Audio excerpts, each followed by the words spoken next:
Un cordiale bentrovati a voi tutti in questo salotto dedicato alla lettura di Telebelluno ed edizioni DBS, qui alla libreria 4 Sas di Rasai di Seren del Grappa. Oggi vogliamo portarvi con noi alla scoperta di questo libro, In amore e in guerra, dall'Isonzo al Piave, un romanzo storico ambientato nel periodo della Grande Guerra e che racconta i fatti e gli eventi bellici, ma non solo, dalla parte degli ultimi. La vicenda, che ha la prefazione di Giancarlo Cunial, prende il via in Veneto nel luglio del 1957 con un vecchio reduce burbero che racconta ad un ragazzo la sua storia. Parte da qui un'avventura appassionante che attraversa le battaglie sull'Isonzo per arrivare fino a Caporetto e alla drammatica ritirata dell'esercito italiano.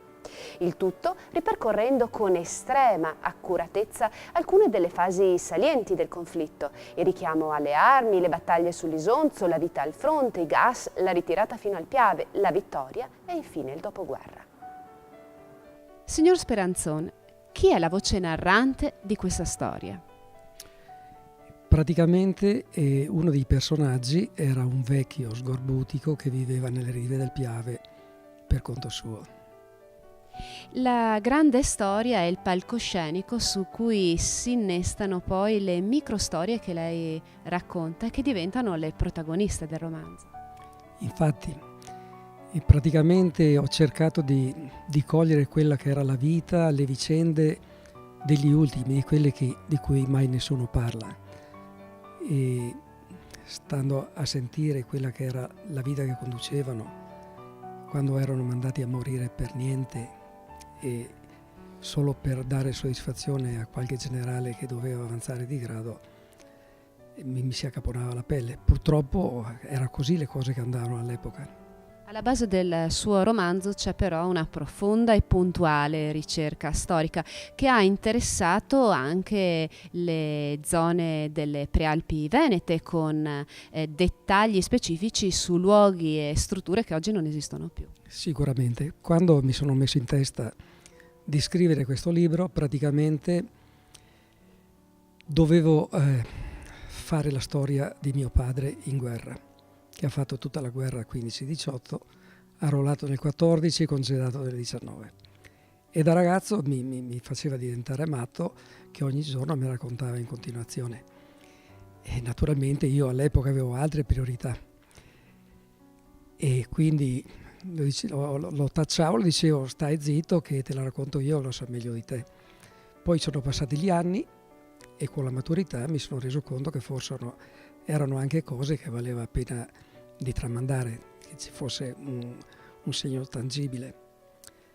Quindi ormai però a 50 anni di distanza i ricordi si erano un poco affievoliti, sbiaditi.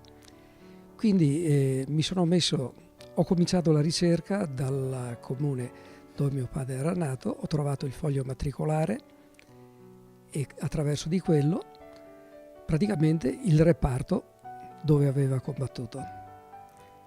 E con quello siamo andati all'ufficio storico dell'esercito e mi hanno mandato un malloppo che non finiva più con tutta la cronaca di tutti quanti gli eventi bellici ai quali aveva partecipato.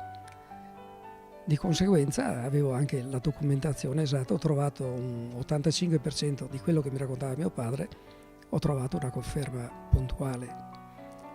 A quel punto mi sono messo in viaggio cercando di immaginare quello che ancora non conoscevo.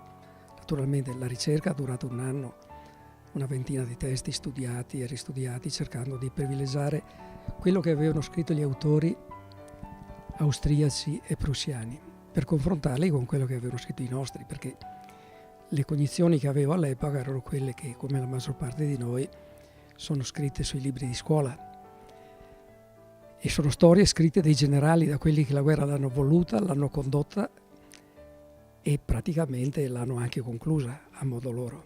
Ma a me non interessava quello, mi interessava quello della povera gente, che era la maggior parte.